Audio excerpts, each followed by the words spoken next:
Guys, how's it going? Chad with you. Welcome back to the Dorky and 40 channel. Today we're going to talk about that 6S high-powered low throttle hump. That kind of hump that you get that a lot of people will talk about, Bob talks about a lot, and you see it kind of just how when you're coming down at zero throttle and how you just kind of have this hump that you have in the throttle and how to just kind of smooth that out a little bit. Now, I can't really take full credit for this idea. I will have to give credit to Martin Novak on the FLYLIFECO. I'll put a link down below to his YouTube channel, his podcasts. They're fantastic.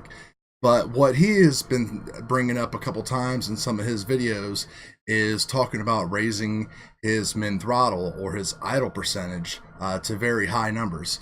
Now, I've heard of people doing this in the past to the point where the quad will actually be kind of like bouncing on the ground almost and wanting to take off because the throttle percentage is set so high when you arm. But I've never actually tried it myself, but I've recently have implemented this on my Flight 1 build and also on a couple of my Betaflight on my Super G and on the little massive droner here on the bench. And if we take a look here at Betaflight here real quick, I'll show you what we are talking about. So we're talking about this right here, this motor idle. Now the old convention was, you go into your motors tab, you kind of spool up your motors to a point where they are all running fairly smooth, and then you would go back into your configuration here and you would put that value or that percentage in. I think the value was back when we were running like multi-shot or something like that. Now it's moved to a percentage, but this is basically 1080 in your goggles. So if you were wanting to run 10%, it would be 1100 or 1090 for 9%. So I've been running around 8 to 10% depending upon what craft I am flying and how heavy it is.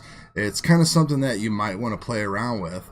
But I'll show you just kind of some video here, some DVR, and I do have some GoPro footage. We'll go over all that and some other videos, but this is just kind of something that you can try that isn't like, new and complicated, since I know there's a lot of information that's out there with Betaflight 4, and I have just taken a look at the new Betaflight 4 tuning guide, and man, there's a lot of stuff in here that's gonna really like get people going, and the whole hot motor, warm motor discussion and all that stuff's just gonna start firing up again. But this is just something that you can try that's not gonna hurt anything, and it might give you some performance improvements. It has for myself. So let's take a look at a couple examples here on the DVR where this might actually help you. Alright, so here we go. Talking about like these high-powered type of like transition moves where your quad's like kind of pointing one way and you throttle to the next. So like kind of up here where I'm throttling and then I'm turning and I'm throttling again, coming out of a dive down here, punching out, turning again, hitting the throttle, going all the way over.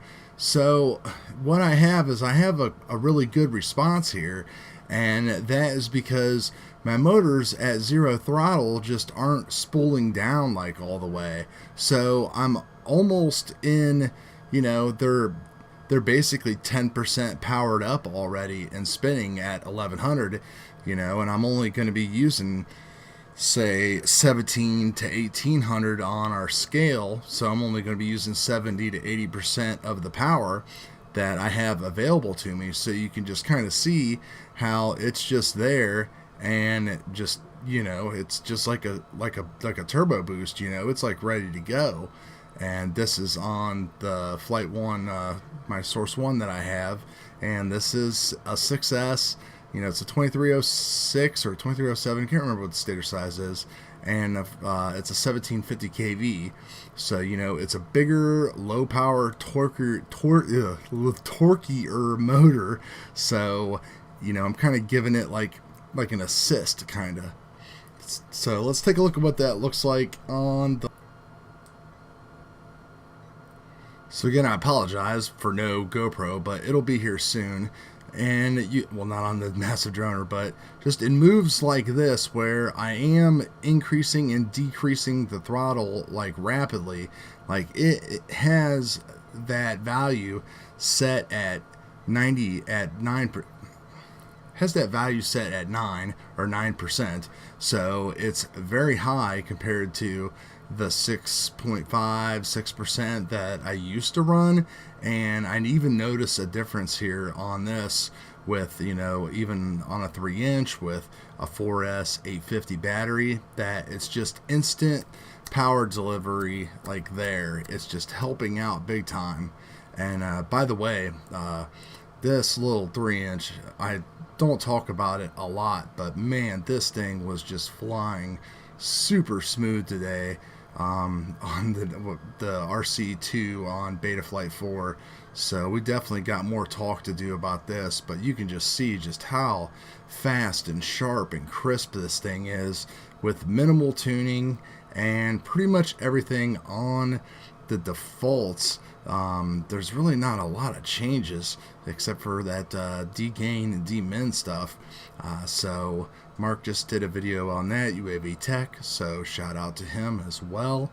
But man, anyway, try it out, let me know what you guys think, and there'll be a lot more coming on these quads and Betaflight 4. So it is a great time to be in the hobby. Talk to you guys later.